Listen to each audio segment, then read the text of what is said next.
Hello everyone and welcome to a new video. Today I am filming another book review and I am reviewing Imaginary Friend by Chbosky. I got an arc of this from my friend Justine, who is super kind to me, even though international shipping is literally a pain. Chbosky is back after 20 years since The Perks of Being a Wallflower, and he's back with an adult horror thriller novel. Very interesting. I was instantly interested in this because it's Chbosky.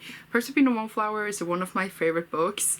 I wanted to read this. It is enormous. Like, the pages were so thin that I struggled to turn the page sometimes, and it's like 700 pages long, but oh my god, I have thoughts, okay, and I don't know how to articulate myself like ever, so we'll see how this goes. First of all, this follows Christopher, who is a 7-year-old boy, and him and his mother runs away in the middle of the night to this small town. Christopher has always also like struggled with like maths and reading and struggles a bit in school because of this and is considered stupid. But as they arrive in this town, he goes into the woods and is not seen for 6 days. When he comes out again, he's suddenly smarter and better at things. Like, he can read super fast, he can do math super quickly. So what really happened in the woods? And yeah, I guess you have to read a book to find out. I feel like when you read a thriller slash horror novel, you can't say that much about the plot because, you know, it's supposed to surprise you. So I feel like I don't want to say more than that, but there is a lot of other things going on. We follow different characters to give more perspective as well, that follow their own journeys, and they all interact with each other, of course.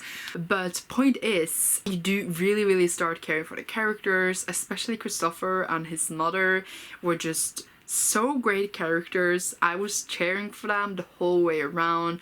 Christopher's mother was like one of the best mothers I have read about ever, and she was just an amazing character. I really loved her.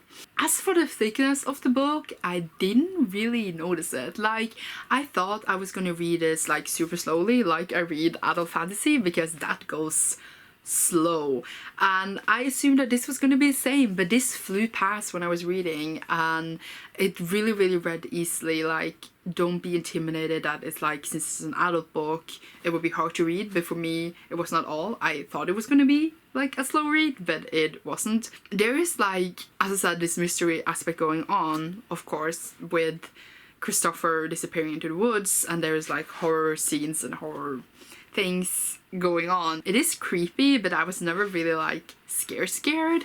It was written like a movie.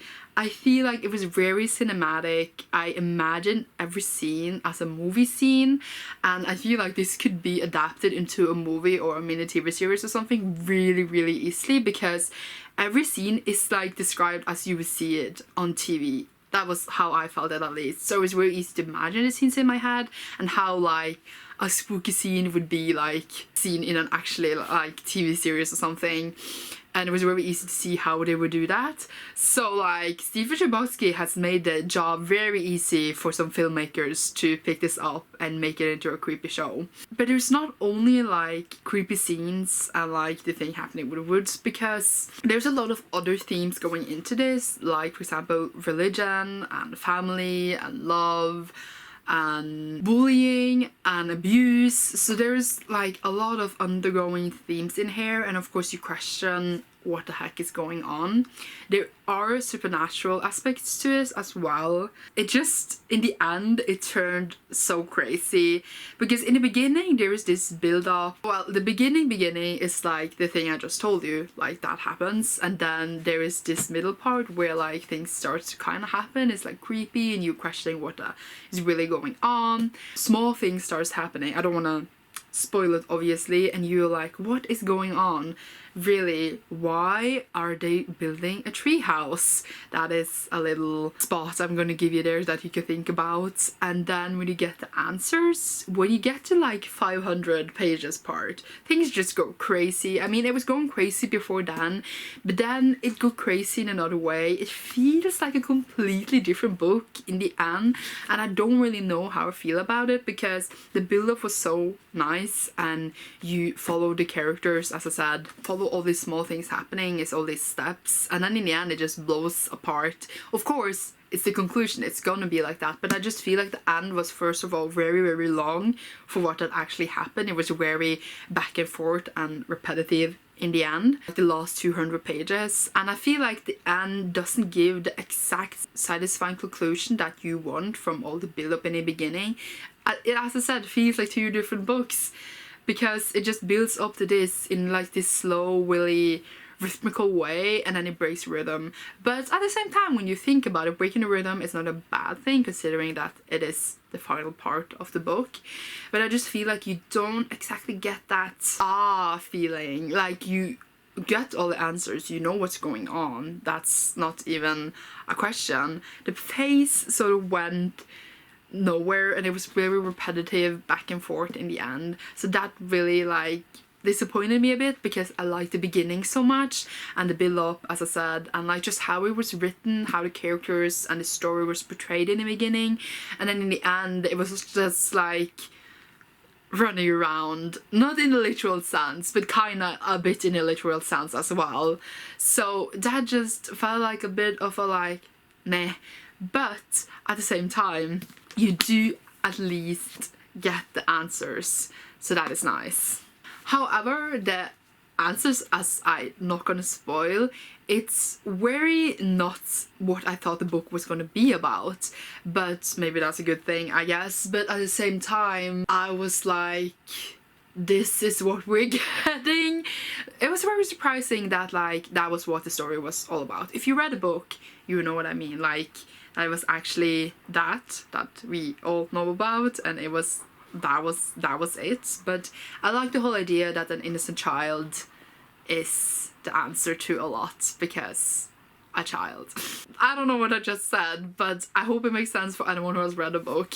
I feel like I'm just like all over the place, but I'm always like this, so deal with it. Point is that I did enjoy this book a lot. It was not what I expected, but also what I expected, so I don't know what that's saying. It went in directions I didn't think it would go, but I don't know if I like that. Not like, oh my god, it didn't give me what I wanted and now I don't like it. Not that kind of attitude, but more like, do I like that kind of story is what I'm saying. But at the same time, the beginning was so good and the characters were great. How they all interacted and intertwined with each other was great. A bit repetitive in the end, but that's fine. But also like very, very enjoyable, very easy to read, really pleasantly surprised about that. And I gave the book 4 out of 5 stars. Oh my god, I was just looking at the cover now and it makes so much more sense. Like, I've seen the cover, but now I really realize what's on the cover. I like it. When you are at the beginning and when you're at the end, did you think that that's what it was all about? Because I didn't, but I like, of course, got suspicions about it, like mid-part, but like in the beginning, like, did you think that was what it was all about? I'm asking you because I would really love to discuss this book with someone. Please give me friends. I'm so happy that I have an arc of this, oh my god, and I'm so happy I got to read it and review it. I think if you're a fan of horror and stuff, you could enjoy this a lot. People say it's very, very Stephen King inspired. I haven't read that much Stephen King. By that much, I mean I read one book. I can definitely see how it's inspired by him, because like I also watch the movies and like I can see the similarities. But of course it's a book on its own. I feel like if you're getting into the genre as well, it's like a nice book to read because like it's so easy read. For fans of Perks though, it's a very different book. It's not at all like Perks, but I feel like it's not like you would hate this, but don't expect it to be the same. However, I saw someone say that Stephen Chbosky said that it is for fans of Perks, or it could be, but I don't really see that. Maybe kinda how you follow the characters and care about them so deeply, and like how deep the characters are, like in Perks maybe. Yeah, the characters I think were the best part. So yeah, especially Christopher and his mother. They were so great. And some other people, they were just, yes. It had some really true great moments in here, and I feel like people should really pick it up if they've been hearing about it. I think that's it for this video.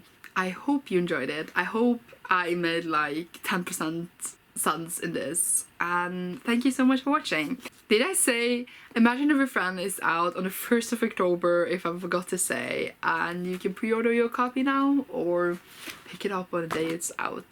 Thank you so much for watching, and you will see me soon in a new video. Bye!